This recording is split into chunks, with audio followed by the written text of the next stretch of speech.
Hey guys, welcome back to another video. My name is Precious Molepo, and today I am joined virtually by Ntwanano Ngomane, who is a chartered accountant living abroad. Hi, Ntwanano.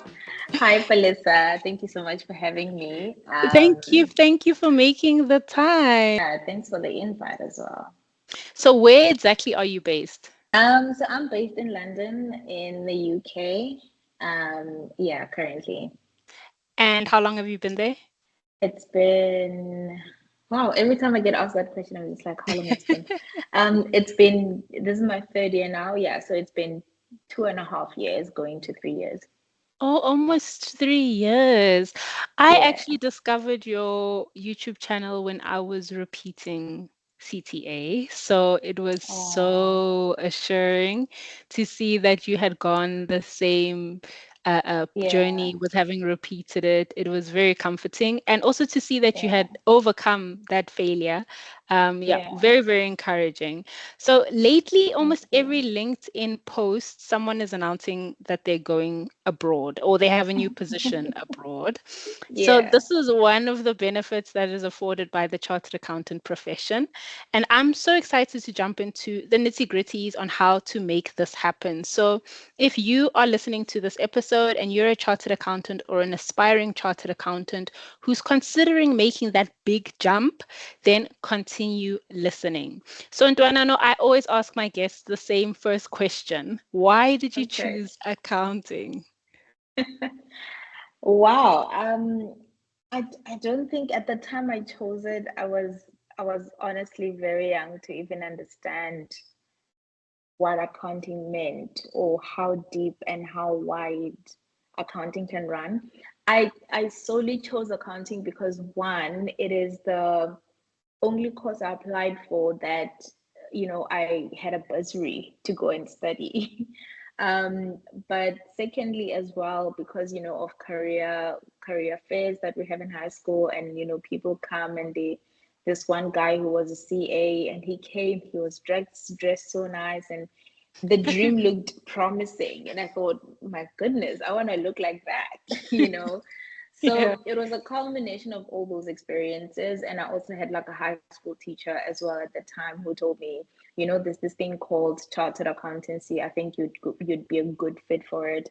You should try it out. So after he told me that, and then I saw the guy at the career fair, and then I landed the bursary to study accounting. I was like, well, things are aligning, so why not? That's amazing. What did the teacher see in you that made him think that you would be a great fit to be a chartered accountant? Honestly, I think it was solely based on my performance in high school, like my marks. In accounting. To be fair, I did accounting and physical sciences and the chemistry, and I was good in all of them. But I don't know why he stirred me into the accounting profession specifically, because I was good in all of my subjects. So I don't know if there's anything external other than my marks that he saw. We didn't go deep into that conversation. It just ended at him suggesting the accounting profession. But I also think it's because at that time, people who had studied accounting were getting jobs a lot more than people who had done the sciences.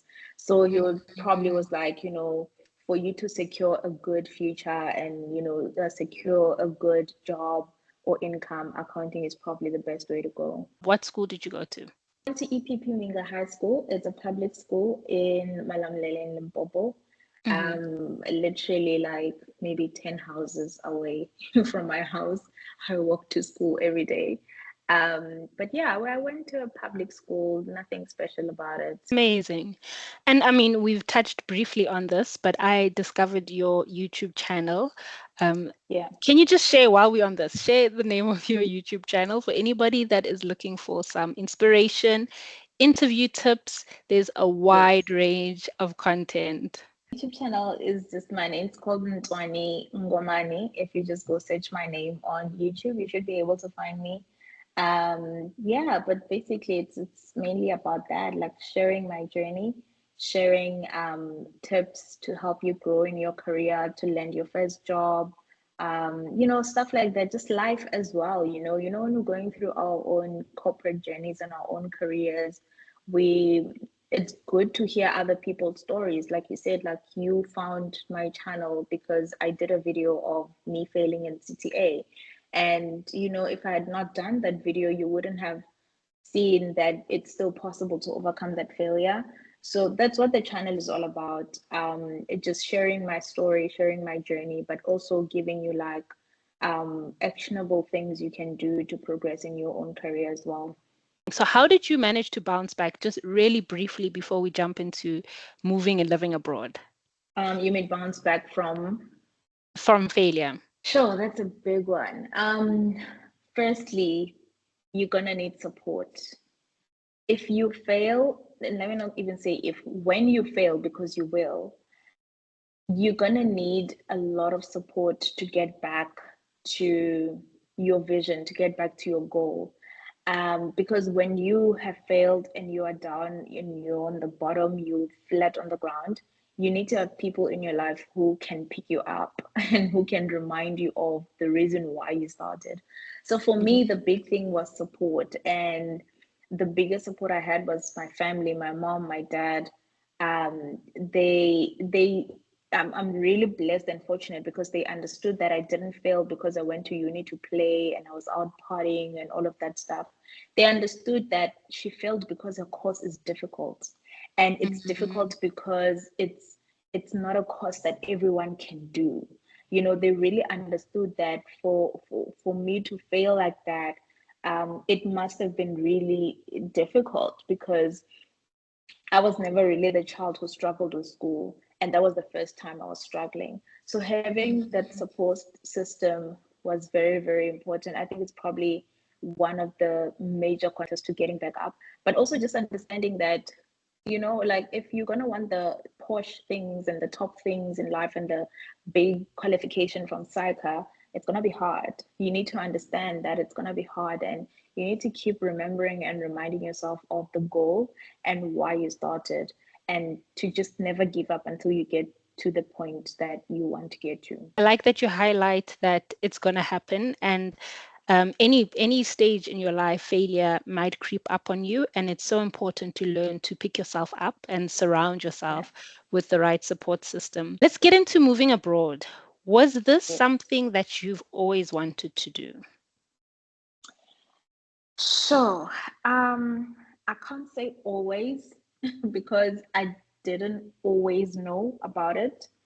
I mean, you know, like I grew up in a small town, called Limpopo. Like, you know how Limpopo is. Like, yeah, it's really one of the poorest provinces in South Africa. So there isn't really even that exposure, you know, to say you can go and Mm. live abroad. Like, it's not even in our minds. It's not even like a thought that you have.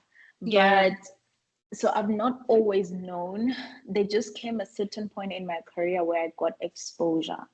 I remember I was sitting in a boardroom and we were completing an audit when I was still doing articles. And this one guy mentioned how his sister is doing medicine in the UK. And so he's thinking of moving to the UK after he's done with his article to come and work here.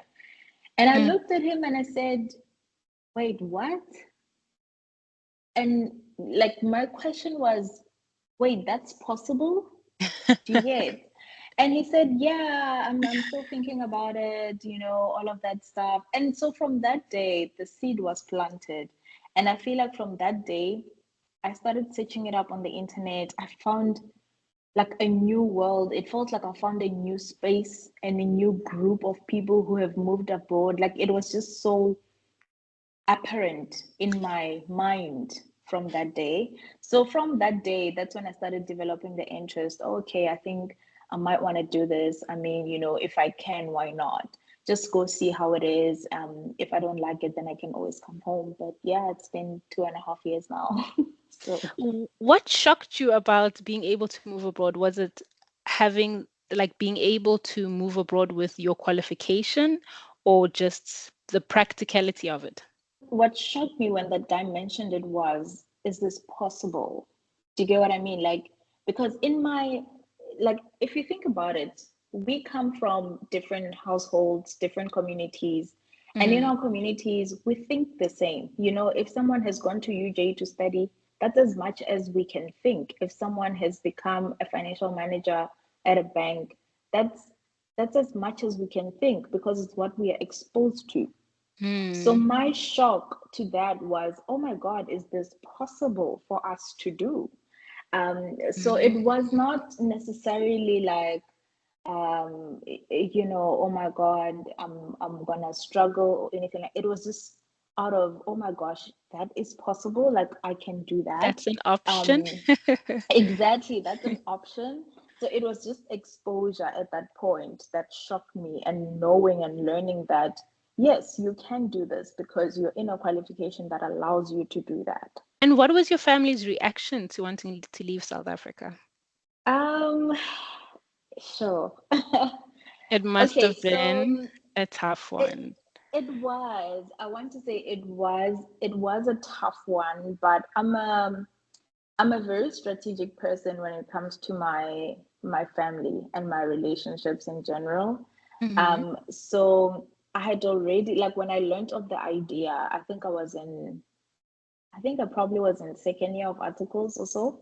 Hmm. I started preparing my family for it. I started mentioning and hinting at it, and just having lousy conversations like, oh, guys, I know somebody who moved to the UK. Oh, they're living Mm, there. It looks nice.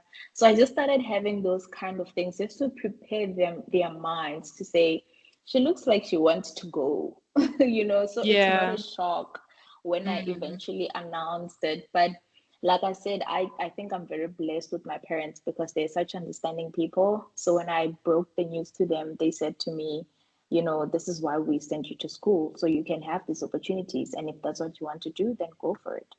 And I did. And what Yeah. is I know you said that you didn't know you had the option, but what was one of the pressing reasons why you decided to take the jump so quickly in your career after qualifying as a chartered accountant?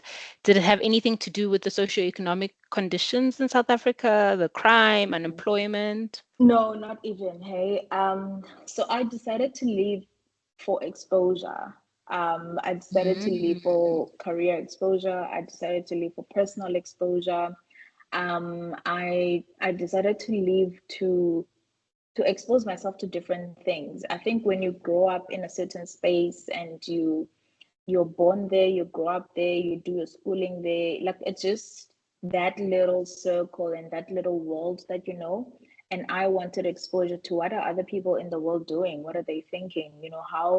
How do they audit out there? mm, What can I learn about myself if I'm not, what kind of person am I even if I'm not in this environment that I'm currently in? So for me, it was a pursuit of exposure. The reason I left, not necessarily because of the socioeconomic conditions in South Africa. I mean, it might now be the reason why I'm still here, but it wasn't the reason I left in the first place. So there's always that option of, okay, I would like to explore Yeah, being a chartered accountant in South Africa, since the yeah. reason you left wasn't largely because of socioeconomic conditions. Was the UK your first and only option, or were there other places that you were juggling? The There was actually. I had an offer, I remember, from the Cayman Islands. Um, yeah, I had an offer from the Cayman Islands, and I didn't take that offer for other personal reasons. And then my second choice, well, it wasn't a second choice per se, but then my other option was the UK. I didn't actually even consider going to the US or Australia, or any other place because I really wanted to come to the UK and sort of experience life here. But Mm, I think, the thing is, the world is your oyster. There's still so many opportunities. I could still move to the US if I wanted to, or I mm. could still move to Australia if I wanted to. But yeah, the UK was, I want to say, my only option after the Cayman Islands one. And has it lived up to your expectations? Yes and no. Mhm. Yes and no, because yes, in terms of exposure, remember I said I left for exposure. Yeah. So yes, for exposure, definitely. When you work in an international stage, you think different, you move different, you see things differently. You compete with the best in the world. You're not just competing with people from Joburg and people from Cape Yeah. Town. You're competing with people from the US, you're competing with people from Dubai, Australia, China, all these places. And so you got to be the best at your game. So in terms of exposure, it's been amazing. In terms of travel, it's been amazing. But obviously there are like certain things when you get to the UK, you're like, oh my gosh, this is how it looks. Because we have these expectations of like glossy tall buildings, and Mm-hmm. the UK is not like that at all. So yeah, there were some health shocks here and there. There were some things I'm like, I didn't think that happened in the UK, stuff like Do you that. mean like areas of poverty or? No, I mean like infrastructure, for example, the cost of living, um, Mm, things like that, like the little things that make up your day, like how you get from one place to another, and how you, for example, like people don't, I mean, there are cars, but like a lot of people don't have cars here. Like it's not a thing like that, like it is in South Africa. yeah. People take public transport. So it's like those kind of little shocks that you get. And how has that transition been for you? It's been challenging. It's been so challenging. I think, sure, the first 6 months was the hardest. Actually, the first year was the Mm-hmm. hardest. It's so difficult. Like you can imagine coming into a new company, new colleagues, new systems, like literally new everything, and you have to learn everything. There's a steep learning curve. You have to also sort out your accommodation, where you're staying. You have to understand the currency, understand Mm. the economy, understand whether something is expensive or it's cheap. Yeah, Like, like when do you get to that level of understanding? Because I know a lot of people advise like don't translate it to rands yeah, yeah, because no, it's a completely different ball game. So it's when a do you completely actually different get, ballgame. yeah, when do you get to that level of understanding that okay, this is expensive and you see that it's expensive before you even translate it to rands? I think gradually it comes with experience. Like you'll get to a point where you automatically stop translating, um, especially when you start getting your salary or you start getting an income in pounds, Mm, because then it would make sense. Like if you have an income of say £200 and you spend £30 on groceries, it makes sense. yeah. But yeah, so it comes gradually with time. You start to understand when something is expensive or not. I think in my earlier days when I got here, I could spend like £100 and not feel like it's expensive, because to me, £100 was like 100 rand. So I felt like, Yeah, oh, that's not it bad. seems But it's small. actually not. Like £100 is 2,000 rand. So if you are going somewhere and in a day you've spent £100, that's a Mhm. lot of money. You've spent 2,000 rand a day. Like that's very expensive.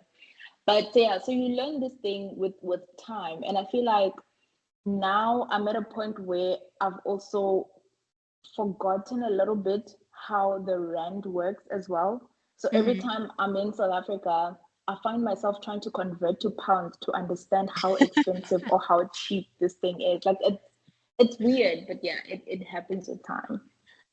That is so interesting. I never thought about the other way around, like coming back into South Africa and struggling Yeah, with that side of the translation. yeah.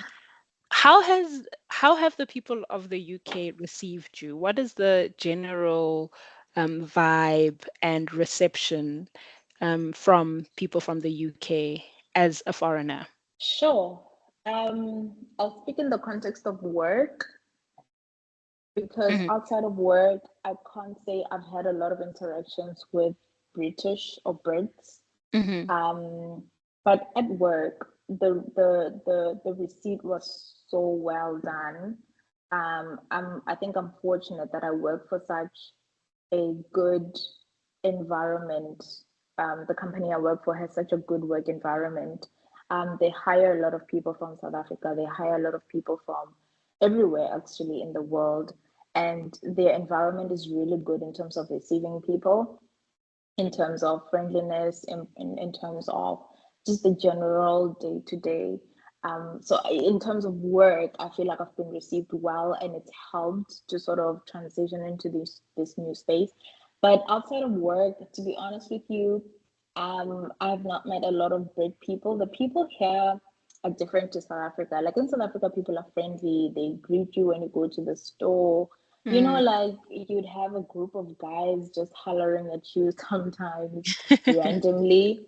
But here, everyone is on their AirPods, everyone is on their phones, nobody talks to nobody. You get on the train and you stay into space, like no one talks to you. So they're very like a closed off bunch of people. Mm. Unless you like, know someone who knows someone who introduces you to someone, things like that, like friends of friends. But otherwise, yeah, it's yeah, a bit difficult. That must have made it more difficult to settle in. Yes, it did. But also remember, when you come to the UK, especially in January, you're not the only one who's just arrived. So there's a bunch of people from South Africa who's just arrived, who are joining probably the same firm that you're joining, especially if you're going into audit. So you just sort of like form a little friend group among yourselves, and you help each other figure out things together. So those people eventually become your friends and eventually become your community in the UK. So it makes it easier because you have like a sense of community. And that must make such a big difference. It Let's speak really does, about, yeah. yeah, let's speak about how you found the international job opportunity. So I was approached on LinkedIn by a Mhm. recruiter from Blue Recruiting, and they said, we have this role. Are you interested? There's quite a lot of recruiters recruiting for UK audit roles as well on LinkedIn, and that's how I found them. I went through the process. We did the interviews, and I eventually got offered the job.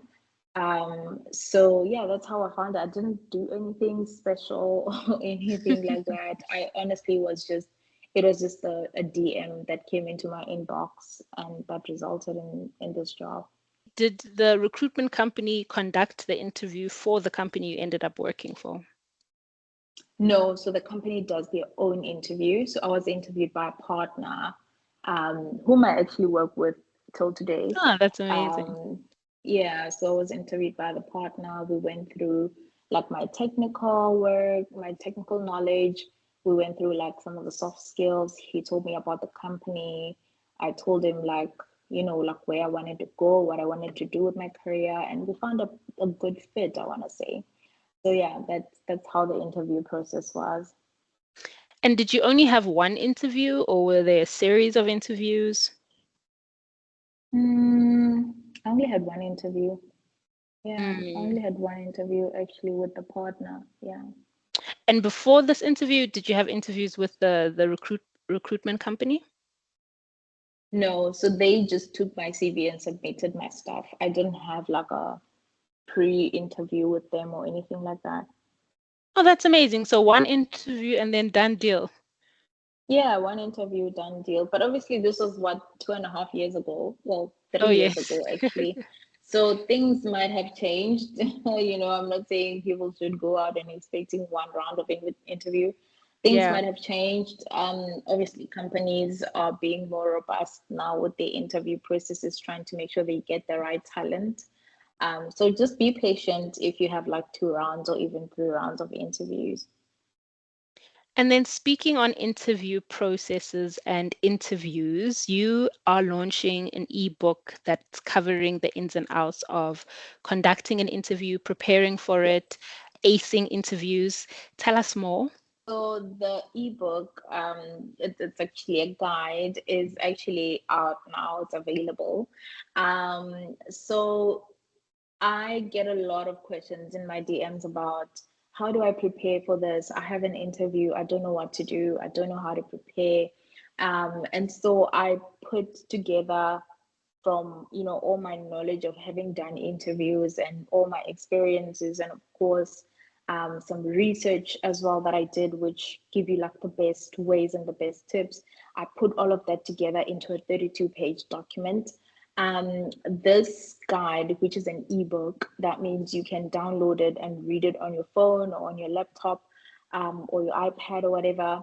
It's literally a end-to-end resource that you need if you're going into an interview. I go deep into how do you research, how do you research and prepare for the interview? What should you know about the company? What should you know about your own values? What should you Mm, know about the role that you're applying to? What should you know about the interviewer who's interviewing you? Because it's very important to get mm, in there with inside information. And also, you need to get some insight from somebody who works at that company. What if you're working into a oh, toxic environment? What if you're working into a company with bad management? You need to speak to somebody who's there to get a little bit of insight. And so, how do you contact those people? What do you say to them on LinkedIn? How do you connect with others on LinkedIn to get that insight? And then, yeah, man, it's really an end to end. We look at common interview questions, things like tell me about yourself, because I know a lot of people, and even me, have struggled with that question. Because what do you big say, time. What do you say? Do you speak about your siblings? Like, no, that's a Exactly. tough Do you speak question. about your siblings? And you always And get caught on the spot when that question comes. yeah, exactly. And there's a way to prepare, answering that question that will make you stand out in your interview. So we go deep into that, and we go deep into other questions that they might ask, things like why are you leaving your current role? Because that's a very common question, especially if you've had a job before or you're coming from articles. They'll ask you, so why are you leaving your firm? And Mm, yes, your contract is ended, but that's not the right way to answer that question. You don't just go in and say, yeah, my contract is ended, so I need to leave. Some people come from toxic work environments and they get asked, why are you leaving your job? And you can't really say, well, it's mm, toxic. So how do you answer that? And that's such then a good you point. you get asked these things like, what are your salary expectations? And you're like, I don't know. Like, you can't not know. So we're going deep into that, into how do you prepare for these things. And then lastly, to close off your interview, and then post interview, how do you follow up and make sure that you put your best foot forward? So yeah, that's what the guide is about. It's available. You can check out my Instagram if you want to have a read at it. There's a link in my bio that you can go and click on. I am going to get myself a copy because I will be joining the job market, entering the job market Yes. very, very soon. So, what is your Yes. Instagram name? How can people find you on Instagram? So on Instagram, it's Ntwani_Ngomane, or you can follow my dedicated careers page, millennial_careers on Instagram. Perfect. I'll also add that into the bio Yeah. at the bottom of this video. So let's talk back to the international jobs. Yes. Let's speak the visa process. So how did this Hmm. work? Was this all conducted by the company that you got hired by? Yes and no. So they initiate, well, in my perspective and how it happened for me, they initiate the visa process for me. So they booked my appointments, to go do. Okay, so the first thing, actually, let me start from the beginning. The first thing is you will get an email to say, obviously, you've been offered the job. They want to start the visa process, and then you will consent and send them all the documents that they will need to initiate the visa process. And then after they've initiated it, obviously with the UK government website, they will send you the list of things that you need to do from your side, to provide further supporting documents for your visa. And one of those things for me was to go and get a TB test done. TB. And yes, yes. So you Interesting. actually need to you need to get tested for TB apparently before you can That's come so to the UK. specific. Why TB? Um, Actually, I cannot tell you. I do not have the facts for why. Mm-hmm. Um, I do not have the facts for why TB specifically, but I'm sure you can probably find them on the UK government website or whatever. But it's a requirement to have a TB certificate before you can relocate. If you're doing obviously a long-term visa where you're coming to stay here, but if you're just coming to visit, you don't need a TB test. So, yeah, I got those details, and then they booked an appointment for me at the TB clinic. There's a clinic in Pretoria that I went to. I went to do my TB test there. And then the other requirement they had was I needed to prove that I understand and I can speak English through an English test. You need to remember that you're coming to an English speaking country. So Mm-hmm. they need to make sure that you're able to communicate.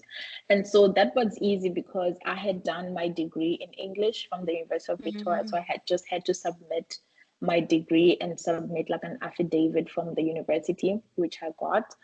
And then the third thing, what is the third thing? The third thing was for me to go get my fingerprints done at the UK embassy in Pretoria as well. So they booked an appointment for me, and I went and I got my fingerprints done. This whole process took about 4 months to do. four And months. then I submitted everything, and then yeah, I just waited for my passport to be returned with my visa. And are you able to move abroad through other means other than through audit? Because I know a lot of the recruitment companies move you through audit. So a lot of Yeah. trainees or chartered accountants that serve their articles through audit are able to more easily move abroad. Do you have any information on moving abroad through other means other than audit? Yes, so you can move abroad through other means other than audit. I think audit is pushed a lot, especially on LinkedIn, because it is the one skill that's in demand in the UK specifically. Even in other countries like the US and Australia, it's very in demand. So there is a lot of jobs for audit because the skill is in demand and there isn't enough auditors to go around, right? But if you feel you do not want to do audit anymore, you can move outside of audit. It is possible. And there are recruiters like Robert Walters that you can contact, to work with to find you a role. But you're gonna have to be a bit more patient, and you might need to look for a job in South Africa in the meantime because it might take a while. Because you need to remember, you as a newly qualified, let's say you just come out of third year, right? Mm, You are, when you apply for a job in the UK, you're not just competing with people you just qualified with. You're competing with everyone in the world who's applying for that job in the UK. So mm, you're gonna have to be patient. Also, jobs outside of audit don't always give visa sponsorships. So those are very hard to come by. So you're also going to have to be patient because of that reason. But if you keep working with a recruiter, I'd very encourage that you work with a recruiter, especially if you want to come outside of audit, because it can get very difficult if you're working on it by yourself. You don't know where the roles are, you don't know which companies are hiring, you don't even know which companies are in the UK to begin with. So yeah, work with a recruiter, be patient, have a backup. In the meantime, it could take 3 months after articles, it could take six, it could take a year. But also I'd encourage people to get into a job that they want to do and start getting the experience from South Africa already, so that when you're applying, you show that you're already in that role. You're already getting the experience, you're already getting the skill that could put you at an advantage. you say not a lot of these companies that are not audit give visa sponsorships. So visa sponsorships, Yes. are you referring to paying for the visa process? Yes, so I'm referring to sponsoring your visa. So if you're going to work um, in the UK, you need a company to sponsor your visa. So by that we mean they will register your visa with the government and they will pay for the visa costs. and then you can then come through that visa. So even for example, myself, I am here, my visa is being sponsored by my employer.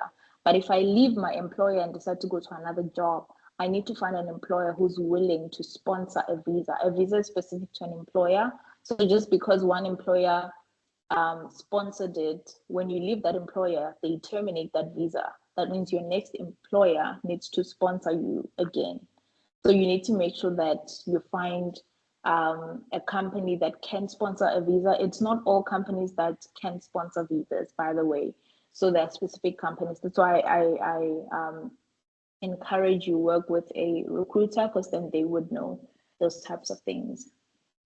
And if there's a period in which you are job seeking and decide that while you are job seeking, you want to be unemployed, will this be a problem if you came over with a sponsored visa?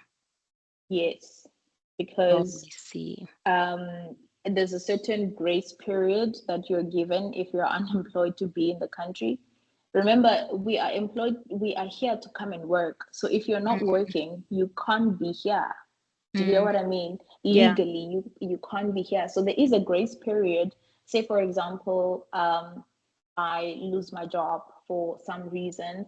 There's a grace period. I don't remember if it's a month or 2 months or 3 months that I can stay while I look for another job. And if I find another job within those 3 months, then great. They just need to sponsor my visa and we go on. But if the 3 months lapse and I still haven't found a job, I need to leave because I'm not legally allowed to be here if I don't work. And then if you want to come to the UK, or, and I know in this instance, you can speak only on the UK, but Yeah. are they able to sponsor a visa that involves your children, for instance, someone that has children, someone that is married, their family? Yes. So yeah. So if you have dependents, you have a husband or you have a wife or children, sometimes even siblings, if you can prove they are dependent on you, you can. So when your visa is approved, depending on the kind of visa you get, but normally if you're coming in the audit profession, you will get a tie to skilled workers visa, which allows you to bring dependents. So after your visa is approved, you can then go through the government to apply for your dependents to also come on your visa as well, so that your visa will be extended to cover your dependents.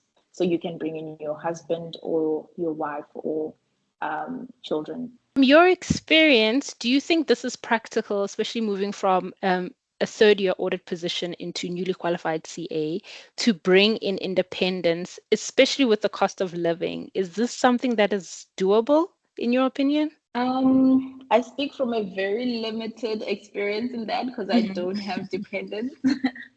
But if you're dependent, let's say you bring your partner, if they have a job as well, Mm, or they are able to find employment when they get here, then it can be doable because then you'll both be making an income. I think the cost of living is very high to bring your family, say your partner and children, and you're the only one who's working. I mean, I don't have practical experience in that, but I yeah, can assure you it's going to be a very difficult experience in terms of finances and in terms of yeah. cost of living, because things are very expensive here, especially for a single income household and that has 2 or 3 people depending on that income. Yeah, I can imagine. And then a lot of people that move abroad, the first apartment they live in is usually a house share. Is it Yes. unrealistic to expect to live alone as a newly qualified CA who just relocated? It's not unrealistic, actually. I wish I had lived alone from the beginning. I now do, but before I had my own place, I Hmm. was sharing.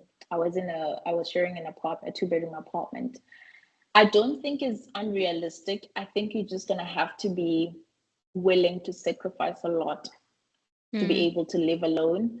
I think probably 50% of your income is going to go to rent alone. without bills, without water, without anything, just Sure. rent. So you got to be mentally prepared. And as much as I say um, it can happen, like you can do it. I don't recommend it because I just feel like you'll be very isolated, especially it being your first year or your first few months. I also feel like you don't earn a lot, to be honest, as a newly qualified CA. Mm, So you're going to need to save as much as you can, and it might take away from your experience of the UK because you also want to be going out to the markets, to the parks, you want to shop. I mean, you're in London, you yeah. wanna do things, you wanna travel maybe, do brunch and stuff like that. So yes, you can live alone, but you would need to sacrifice a lot of stuff to be able to afford to live alone. And what was the biggest culture shock for you moving to the UK? So, that might take a bit of thinking because it's been 2.5 years. It's not like a culture shock now. Do you get what I mean? Like now it's normal. Yeah. I mean, if you What's can the biggest remember. culture shock? I think for me was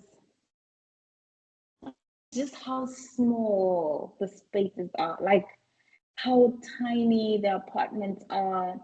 And when you compare how small these apartments are and the money that you pay for them, it makes no sense. Mm. Um, I also remember just being shocked at how like the houses look. Like they look so old, and oh my gosh, I can't, like South Africa is so far ahead. South Africa is so far ahead in terms South of Africa is very blessed with construction. space. We are, like, we're very blessed with space. I also remember just being shocked at how many white people are, like, in South Africa, Hmm. like your domestic help, like people who are working in your offices, like cleaning your offices, the janitors, people who do that kind of jobs would most likely be Black people. Hmm. I remember just being shocked at how many white people are cleaning the bathrooms at the office. I was like, oh my God, white people clean I'm trying not bathrooms? to laugh. Like I was so shocked. But yeah, like you live in an international, city like London. There's people are just trying to get by. People are just trying to make a living as well. So yeah, this is some of the shots. Like a lot of the stuff has now become normal. Also, like how people walk here. People walk a lot in this country. Mm. Not everyone has a car. It is virtually impractical actually to have a car in London. It just doesn't make sense. Because of Um, finances or the way no, not everything even is set because up? of finances, just because of space. Like, where are you gonna park it? You know, like, Mm. Okay, so apartment um, doesn't come with like a parking bay. not all apartments come with parking. For example, the apartment that I live in has no parking because they are literally trying to discourage people from buying cars. You Interesting. know, you pay a certain levy for driving into the city. It's more like e-tolls, but a little Okay. bit more expensive, and you pay that every day you drive. There's a What's the bill. motive? What's the motive behind So discouraging people?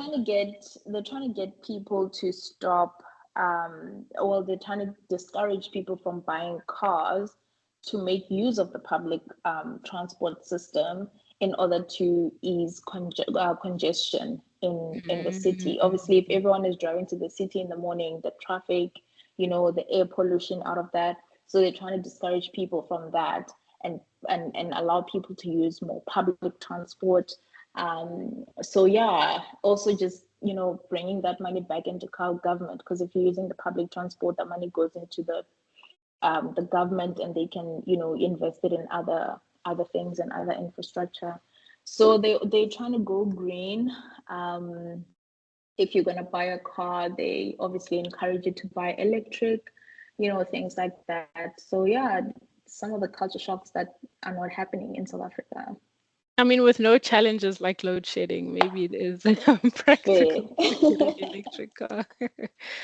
Let's That's touch on true. homesickness. This is a big one for people that are living away from home, living abroad. Yes. How did you handle homesickness if you felt it?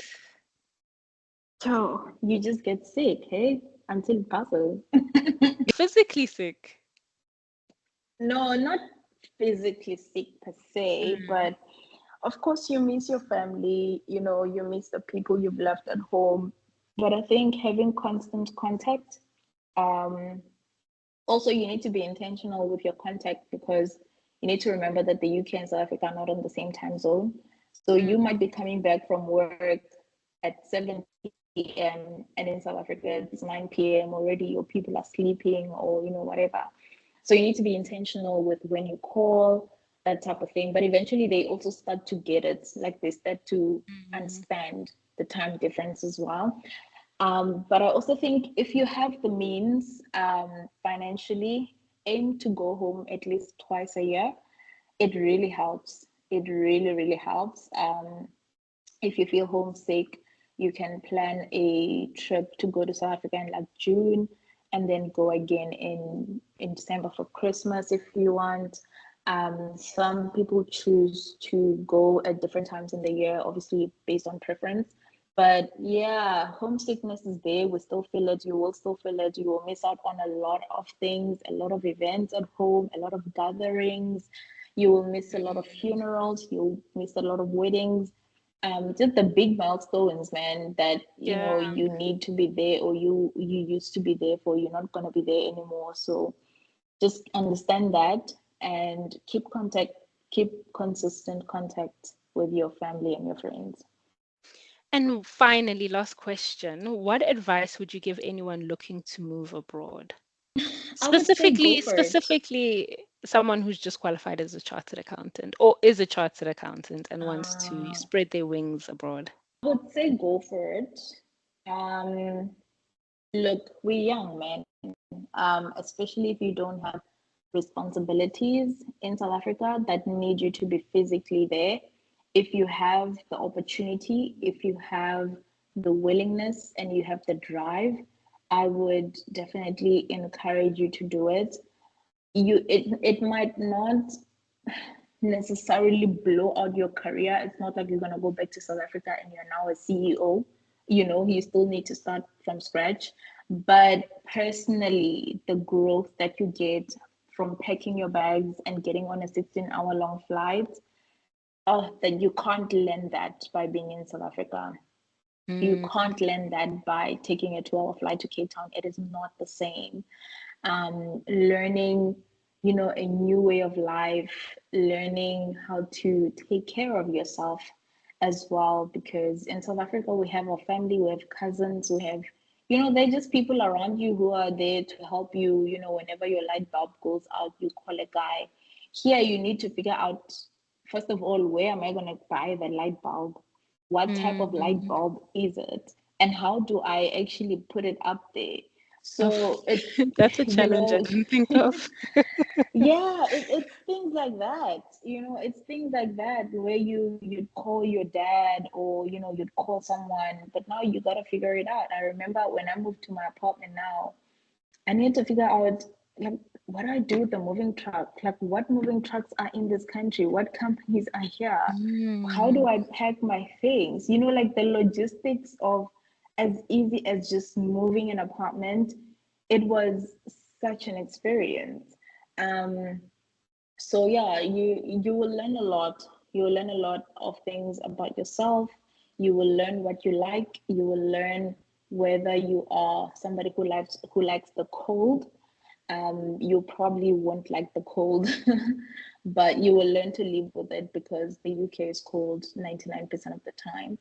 Um, yeah, you'll learn a lot. So I would encourage you do it if you want to, and if you have the capacity to.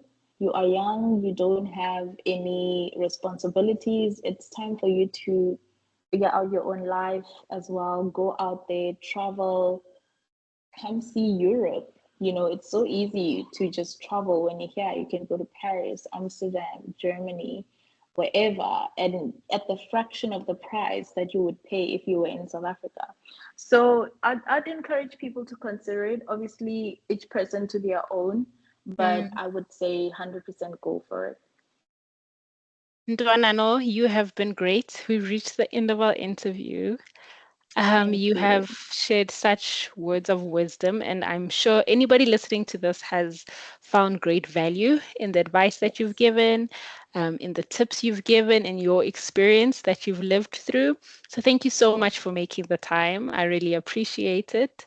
Everybody at home, thank you for listening to this episode. Don't forget to like, share, subscribe, and give Ntwanano a follow on Instagram. Check Yes. out her ebook, support her, support your girl. Get Yes. your interview tips and your interview skills up to par with her ebook. Thank you so much, Ntwanano. I'm definitely going to be ordering one. So, yeah, we'll Thank talk. you. Thank Until you my so much for next. having me, Felisa. Of And yeah, course. thank you to your audience as well for listening. These platforms are good. I actually encourage people to share their stories. It's such a good way to help other people. Definitely. Thank you so much for listening. Until my next video. Bye.